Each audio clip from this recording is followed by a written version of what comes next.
नमस्कार सांग मैंने मु कादम्बिनी आपणकर सांग और मोटिवेशनल स्पीकर आज पुणी थे गोटे नुआ भिडियो आपण सामना को आसी अच्छी सांग आम समस्ते खुशी रही चाहूचे समस्या मुक्त होगापी चाहूचे जीवन रु दुख को आमूल नष्ट करने चाहूचे जदि आम यह चाहूचे ताहले तार उपाय कौन कौन कले आम दुख रु निजक मुक्त कर सुखी हो निज लक्ष्य को पाई सफलता ही सफलता हासिल कर तार उपाय रही अच्छी आ गोटे ही रास्ता रही अच्छी आ से रास्ता होची निज कर्म को ठीक करबा जो व्यक्ति निज कर्म को आज एबे ए मुहूर्त रे ठीक कर देबो तार आसुथबा भविष्य सुनिश्चित सुंदर हबो आनंद रे पूरी जीव दुख मुक्त होई परिबो। आज ए वीडियो रे हमें गोटे सुंदर कहानी सुनिबा जहा द्वारा हमें बुझी परिबा प्रकृत रे कर्म किपरि हमको प्रभावित करे किपरि कर्म को ठीक करबा द्वारा हमें आनंद रे रही परिबा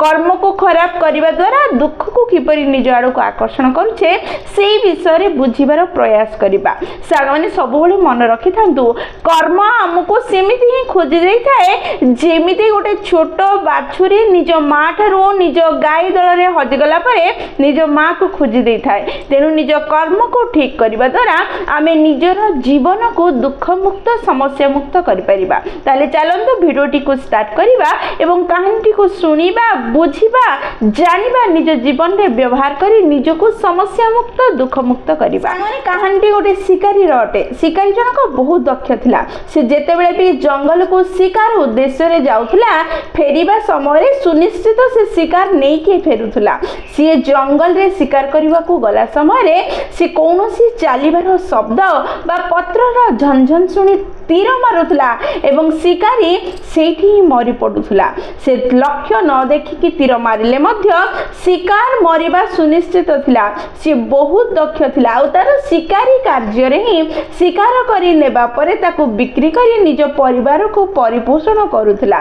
तार गोटे छोट पुओ थिला से शिकारी चाहुथला ता पुओ को मध्य से ता भली दक्ष करिवो शिकार वृत्ति रे से निज सह निज पुओ को दिने जंगल को नेकी गला किपरि शिकार करा जिवो किपरि तीर मरा जिवो ए सब टिप्स से छोट पिलाटी को से सिखाउथला। पिलाटी घर को बहुत खुशी रे दौड़ी दौड़ी जाउथला एवं बापांकर शिकार वृत्ति रे बा शिकार करिवार प्रक्रिया को देखि से बापांक ऊपर बहुत इंप्रेस हो जाइथिला।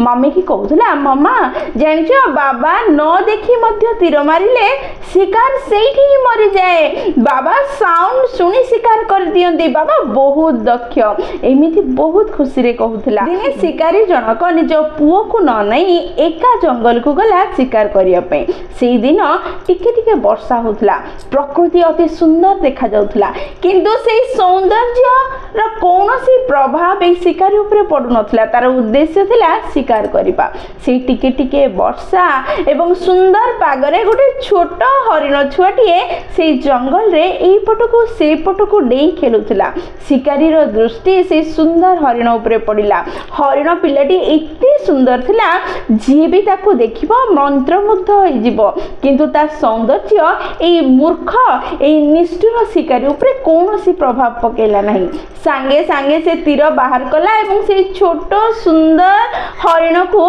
मारी देला हरिण देहरे तीर लागिला एवं से छटपट हे भूमि रे लोटी पड़िला मृत्यु वरण करबा को जाउ थिला मरि जाउथिला से समय रे से टिकी हरिणर मां से पाखरे थिला से दौड़ दौड़ी आसिला से मृत्यु मुहरे पड़िथिबा तार छोट शावकटी को निज जीभरे चाटिबा को लागिला ता घा को ता आघात को ठीक करिवार प्रयास करूथिला। हरिणटी जानथिला किछि दूर रे ही शिकारी छिडा हेछि से ता संतान को मारिबा भरी ताकू मध्य मारि दबो ता परे मध्य से मां थिला ता हृदय कांदुथिला से प्रयास करूथिला निजर छोट छुआ को बंचेया पई बारंबार चाटु थाए शिकारी रो दृष्टि रे मां मध्य पड़िला ताको से मां रो कष्ट दुख देखा जाउ नथिला से भाबिला आज दुई दुईटा शिकार मिली गला मते छोट हरिण संगे ता मां को मध्य नै जीबी एहा भाबी से मां को मध्य सर मारिला आ मां मध्य से भूमि रे लोटी पड़िला आ मरि गला दुईटा जाक मरि छंदी हठात ताको किछि दूररु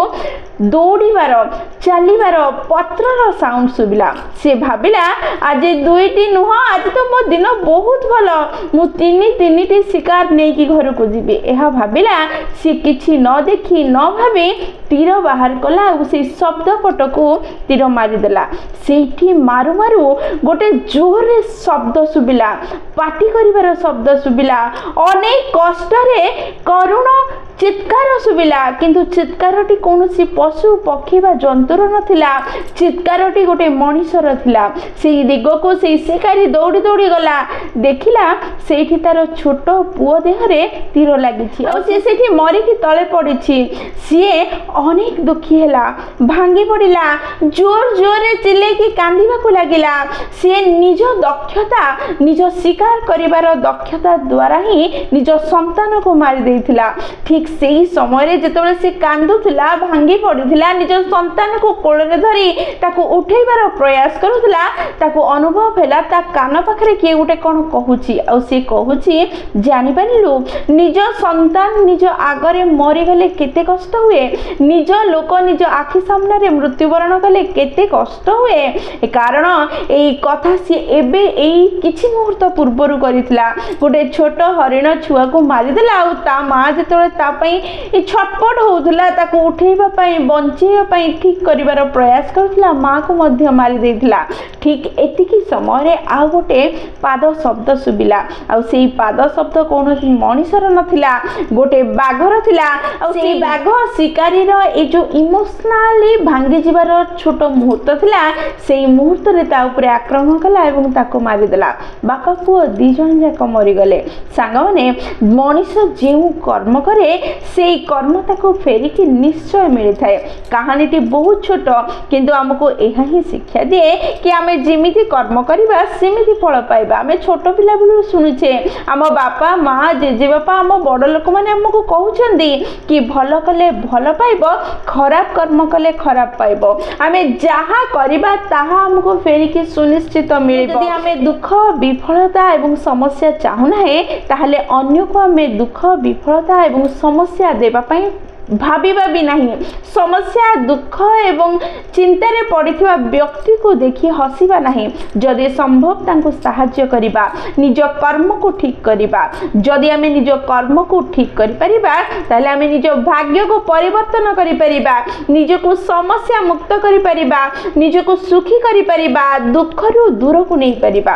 ଯଦି ସତରେ ଆମେ ଦୁଃଖମୁକ୍ତ ହେବା ପାଇଁ ଚାହୁଁଛେ, ତାହେଲେ ନିଜ କର୍ମକୁ ଠିକ୍ କରିବା, ଅନ୍ୟକୁ ସୁଖ ଦେବା ଏବଂ ନିଜେ ସୁଖୀ ହେବା। ଯେଉଁଦିନ ଆମେ ଏହି ମନ୍ତ୍ର ଶିଖିଯିବା କି ଅନ୍ୟକୁ ସୁଖୀ କରିବା ଏବଂ ନିଜେ ସୁଖୀ ହେବା, ତାହେଲେ ଆମ ଜୀବନରେ ଦୁଃଖ ଆସିବା ଧୀରେ ଧୀରେ ଧୀରେ ବନ୍ଦ ହେବାକୁ ଲାଗିବ, ସମସ୍ୟା ଧୀରେ ଧୀରେ ଧୀରେ ଦୂରେଇବାକୁ ଲାଗିବ, ଆନନ୍ଦରେ ଜୀବନ ବିତିବାକୁ ଲାଗିବ ଏବଂ ଆମେ ସୁଖୀ ହୋଇପାରିବା। ତାହେଲେ ଆଜିଠୁ ଆମେ ନିଜ କର୍ମକୁ ଠିକ୍ କରିବା, ନିଜେ ସୁଖୀ ହେବା, ଅନ୍ୟକୁ ସୁଖ ଦେବାର ପ୍ରୟାସ କରିବା। ଯଦି ଦେଇପାରୁନାହେଁ, ତାହେଲେ ତା ଦୁଃଖ ବଢ଼େଇବା ନାହିଁ। ତେବେ ନିଶ୍ଚୟ ଆମେ ଜୀବନରେ ସୁଖୀ ହୋଇପାରିବା, ଆନନ୍ଦରେ ରହିପାରିବା, ସମସ୍ୟା ମୁକ୍ତ ହୋଇପାରିବା। ସାଙ୍ଗମାନେ, ଭିଡ଼ିଓଟି ଯଦି ଆପଣଙ୍କୁ ପସନ୍ଦ ଆସିଛି, ଆପଣଙ୍କ ହୃଦୟକୁ ଛୁଇଁଛି, ତାହେଲେ ନିଶ୍ଚୟ ଲାଇକ୍, ସେୟାର ଆଉ କମେଣ୍ଟ କରିବେ। ଯଦି ପ୍ରଥମ ଥର ଆପଣମାନେ ଆମ ନୟନିକା ମୋଟିଭେସନ୍ ଚ୍ୟାନେଲକୁ ଆସିଛନ୍ତି, ଚ୍ୟାନେଲକୁ ସବସ୍କ୍ରାଇବ୍ କରିଦେବେ ଏବଂ ପାଖରେ ଥିବା ବେଲ୍ ବଟନ୍ ଦବାଇ ଅଲ୍ ନୋଟିଫିକେସନ୍ ସେଟ୍ କରିଦେବେ, ଯାହାଦ୍ୱାରା ଯେତେବେଳେ ବି ଆମେ ଭିଡ଼ିଓ ପୋଷ୍ଟ କରିବୁ, ସର୍ବପ୍ରଥମ ନୋଟିଫିକେସନ୍ ଆପଣଙ୍କ ପାଖରେ ପହଞ୍ଚିବ ଏବଂ ଆମକୁ କନେକ୍ଟ କରିଦେବ। ତାହେଲେ ମୁଁ ରହିଲି ସାଙ୍ଗମାନେ, ପୁଣି ଥରେ ଦେଖା ହେବ ଗୋଟେ ନୂଆ ଭିଡ଼ିଓରେ, ନୂଆ ଟପିକ୍ ସହ। ସେହି ପର୍ଯ୍ୟନ୍ତ ନିଜର ଧ୍ୟାନ ରଖନ୍ତୁ ଏବଂ ବହୁତ ଖୁସିରେ ରୁହନ୍ତୁ, କାରଣ ଖୁସିରେ ରହିବା ବହୁତ ଜରୁରୀ। ଜୟ ଜଗନ୍ନାଥ।